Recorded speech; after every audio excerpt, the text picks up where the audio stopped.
San Diego Global Knowledge University. Bienvenidos. En esta primera parte abordaremos la importancia de las organizaciones de las estructuras organizacionales y los cambios en la organización. En los próximos minutos exploraremos cómo la globalización, la tecnología y las nuevas formas de organización están transformando el mundo laboral y, sobre todo, qué significa esto para tu desarrollo profesional y para la productividad de las organizaciones. Veremos por qué estimular el cambio es clave, cómo se están redefiniendo las carreras y qué competencias personales y organizacionales marcan la diferencia hoy.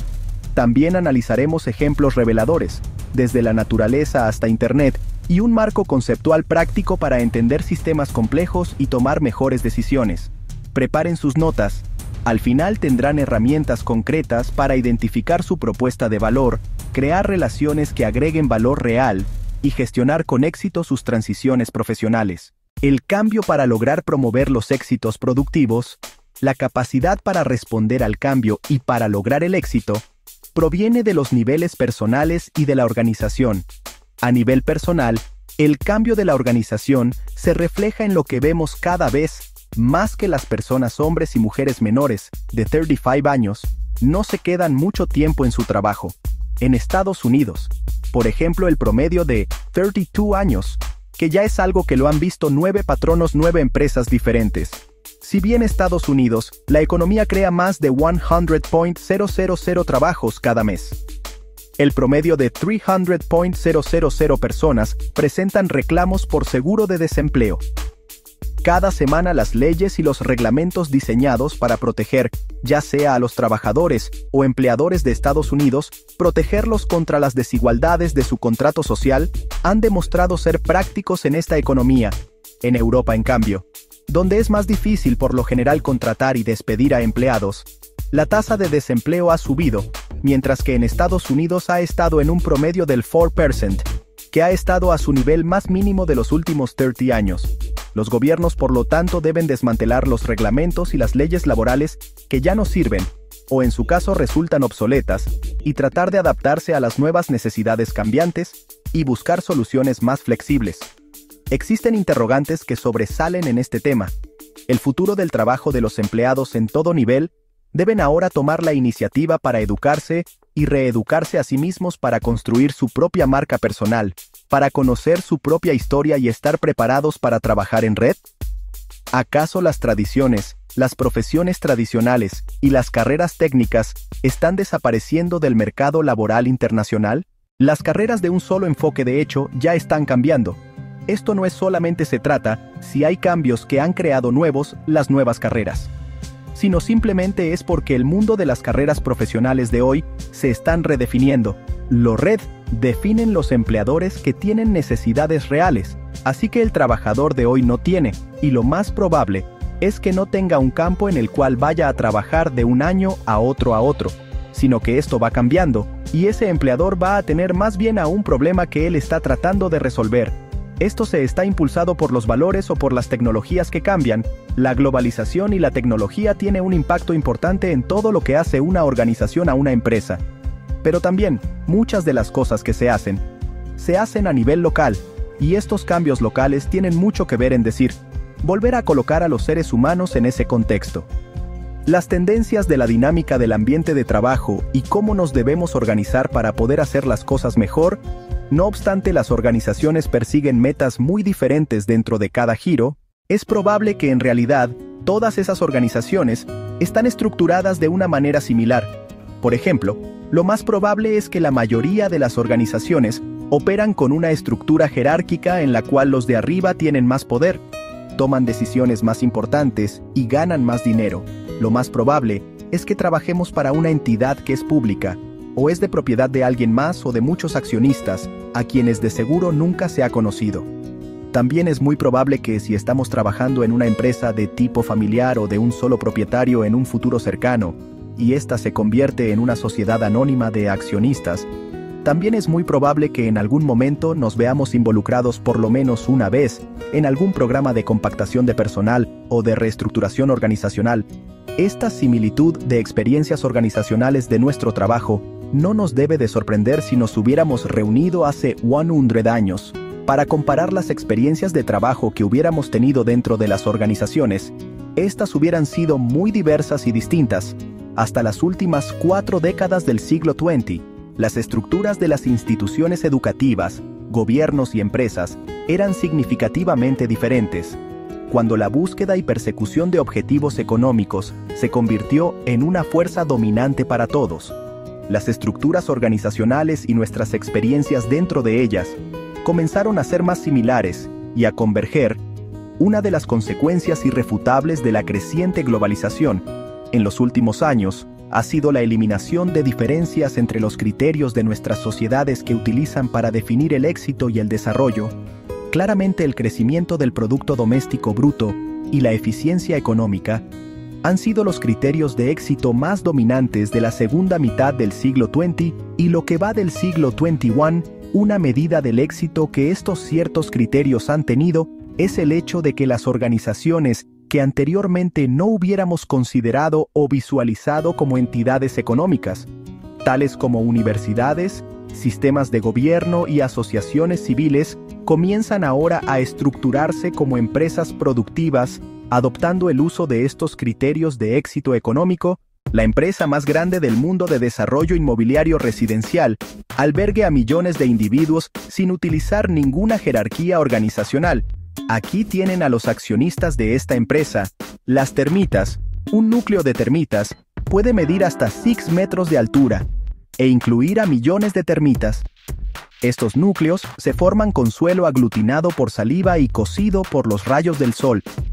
Por su construcción tan ingeniosa, la temperatura dentro de un núcleo de estos es más fresca y puede llegar a tener hasta 10 grados Fahrenheit menos que en el exterior. Cada núcleo está construido para satisfacer a sus residentes, pero no hay arquitectos, ingenieros o supervisores de obras.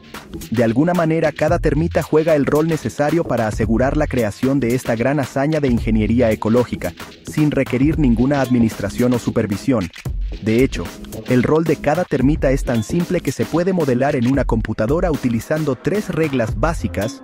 Esta simulación viene del Instituto Tecnológico de Massachusetts y nos demuestra cómo las termitas generadas en computadoras pueden construir estos grandes núcleos a partir de estas 3 reglas básicas.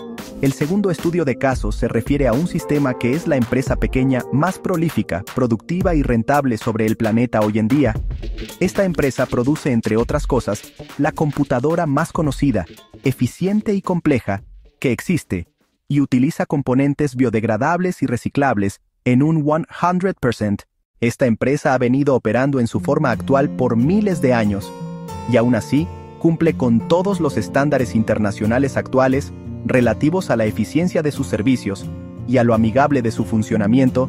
Es el empleador de personas más grandes del mundo y opera felizmente a alta eficiencia los 365 días del año, aunque sus ciclos de operación responden a patrones diurnos y estacionarias. Esta original empresa es por supuesto nada menos que el cuerpo humano, y todo lo anterior lo realiza sin tener un jefe o líder en el sentido corporativo de la palabra. Además de demostrar la existencia de estructuras organizacionales alternativas, se han escogido estos 2 ejemplos para reflexionar.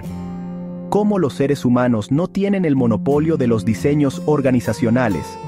No obstante que los inventos humanos dominan nuestras vidas hoy en día, no debemos perder de vista el hecho de que la madre naturaleza ha venido creando formas organizacionales durante miles de millones de años, y que lo ha venido haciendo con una eficiencia y una efectividad que nosotros los humanos estamos teniendo dificultad para igualar. Todavía tenemos muchas cosas que aprender de la naturaleza en cuanto al cómo hacer que nuestros diseños organizacionales sean congruentes con los objetivos productivos que se persiguen. El último estudio de casos es un ejemplo de creación humana. Aunque muchos aspectos de tipo convencional, se trata del sistema o empresa más grande y de mayor crecimiento en el mundo de hoy. Es la fuente más extensa de información sobre el planeta, y sin embargo nadie es propietario de ella. Se trata por supuesto del Internet, el cual comenzó como un sistema diseñado para permitirles a los académicos comunicarse con mayor rapidez entre ellos, y se ha convertido ahora en la fuente de información más extendida sobre la Tierra.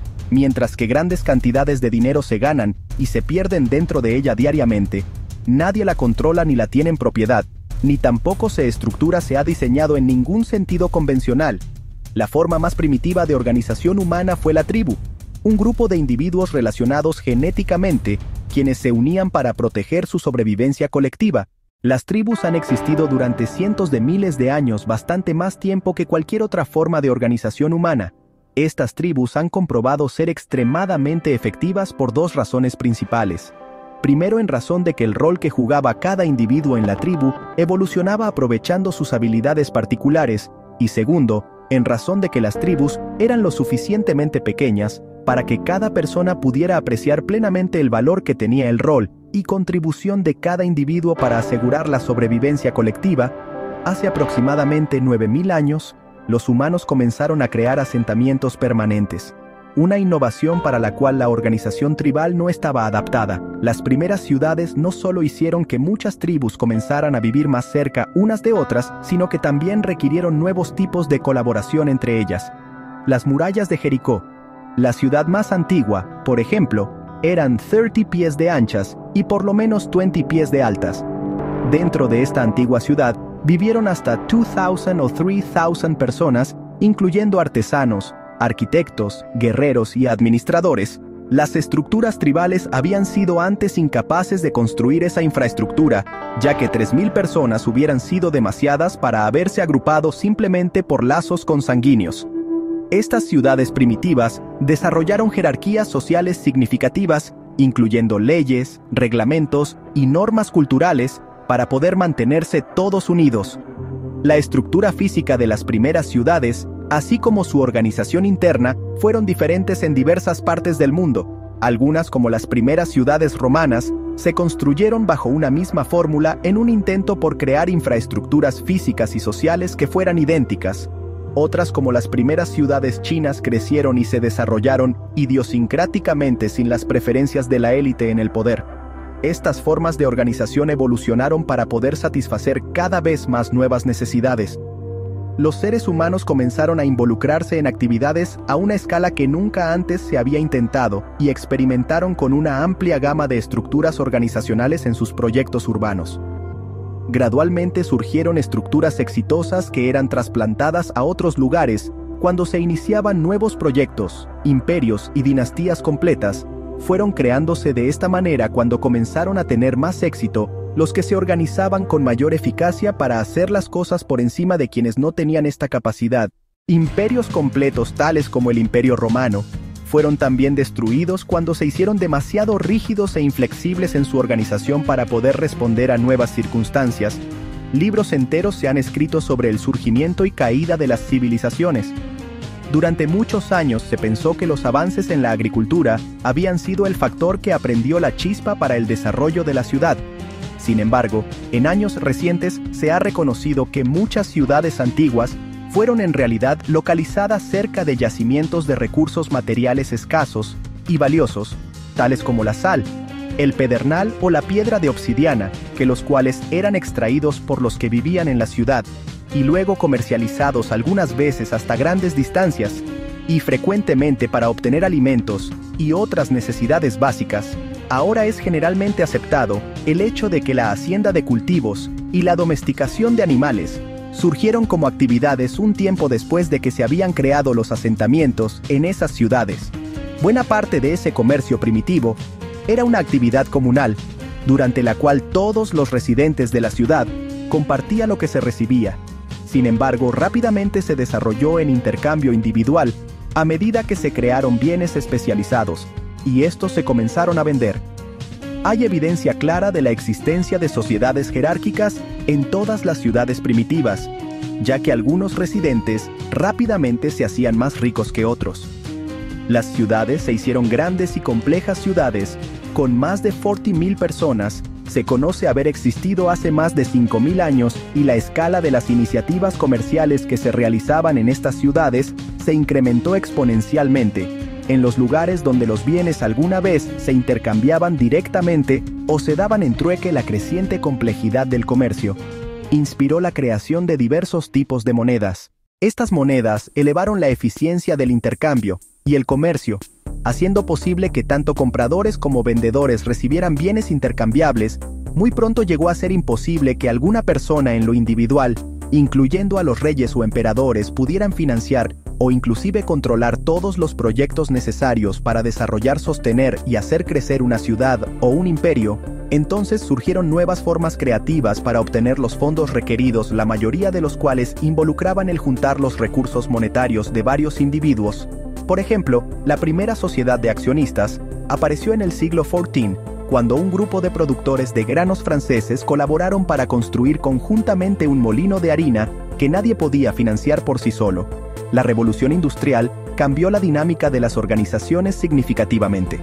Por ejemplo, la tecnología hizo posible hacer llegar el conocimiento a audiencias más amplias, cambiando para siempre el rol del maestro o tutor. La tecnología también permitió la creación de nuevas fórmulas de guerra, y permitió un nivel de experimentación en la organización militar como nunca antes se había visto. El acelerado desarrollo tecnológico comenzó a generar grandes exigencias de capital de inversión, y en un esfuerzo por proteger el riesgo de los inversionistas, la sociedad de responsabilidad limitada se reinventó a una escala mayor que nunca. Al inicio del siglo XX, el ingenio humano había ya creado diversas formas organizacionales a través de los cuales podíamos lograr producir colectivamente lo que se requería. En las asociaciones de servicios profesionales, la sociedad en participación comenzó a ofrecer una nueva forma de reconocer propiedad individual y de recompensar a la vez la participación. En la educación, los gobiernos mantuvieron la propiedad y el control de las instituciones de instrucción básica y auspiciaron la creación de instituciones firmes. Y en lugar, los gobiernos mantuvieron la propiedad y el control de las instituciones de instrucción básica, y auspiciaron la creación de instituciones duraderas e independientes de tipo terciario. Las administraciones del gobierno comenzaron a crear estructuras administrativas especializadas, diseñadas para atender diversos asuntos de interés público, y comenzaron a surgir también las organizaciones comunitarias y asociaciones civiles a medida que los ciudadanos buscaban formas más viables de organizarse. Sin embargo, en los negocios, un tipo de estructura ha sido siempre la dominante, la duradera entidad legal que conocemos como sociedad mercantil o corporación, la cual se ha venido fortaleciendo durante los últimos 200 años. Pero al inicio de este nuevo siglo XXI, la empresa de responsabilidad limitada se comienza a convertir en la estructura organizacional más prolífica y poderosa sobre el planeta. Curiosamente, las primeras corporaciones no fueron diseñadas para ser duraderas, sino que fueron creadas solo para propósitos específicos, y casi siempre con vida útil limitada, muchas veces no más de 20 años. Pero la velocidad con la que se están corporizando en todo el mundo las asociaciones profesionales, las instituciones educativas, la administración del gobierno y las organizaciones militares, es testimonio del grado del éxito que han tenido este concepto de colaboración productiva. Algunas de las razones del por qué las estructuras corporativas han logrado ser tan exitosas son obvias. Las estructuras corporativas permiten que los riesgos financieros se distribuyan, desde los molineros de harina del siglo XIV hasta la empresa Internet, Amazon.com del siglo XX. La corporación de accionistas ha minimizado la responsabilidad de cada inversionista en los riesgos del proyecto que se realiza. Las corporaciones son capaces de llevar a cabo grandes proyectos y operar por todo el mundo. Recientemente el capitán se ha hecho más móvil, sobre todo a medida que la sociedad se ha globalizado. Esto ha facilitado el crecimiento de estas corporaciones. Como ejemplo, existen ahora más de 70 corporaciones multinacionales con un ingreso mayor que el Producto Doméstico Bruto como un país, hablemos de Cuba. Este modelo de estructura corporativa ha llegado a ser muy eficiente en la realización de proyectos multimillonarios. También permite que individuos con relativamente pocos recursos puedan compartir y colaborar en copropiedad. Aunque algunas de las corporaciones eran propiedad solo de los ricos, el número de ciudadanos propietarios de acciones de media se está aumentando cada año. Inclusive el número de accionistas corporativos se está aumentando con mayor rapidez que el número de empleados corporativos. Las grandes corporaciones, de manera más visible, ahora crean riqueza no solo para sus propietarios, sino también para la sociedad en general. Aunque las corporaciones se estructuran y operan en diferentes maneras, todas ellas están inmersas dentro de ciertos rasgos organizacionales comunes, que seguidos pasamos por alto. La estructura de propiedad en ella se ha separado totalmente de la administrativa. Las organizaciones corporativas ofrecen una manera muy práctica para quienes tienen capital disponible para invertir en proyectos productivos sin requerirles ningún involucramiento en ellos. Son los directores ejecutivos los responsables de la gestión y operación del negocio, y se entiende que la obligación de estos es actuar para proteger los intereses de los accionistas de la empresa Elemento, que está ya inclusive reflejado en las leyes mercantiles de la mayoría de los países.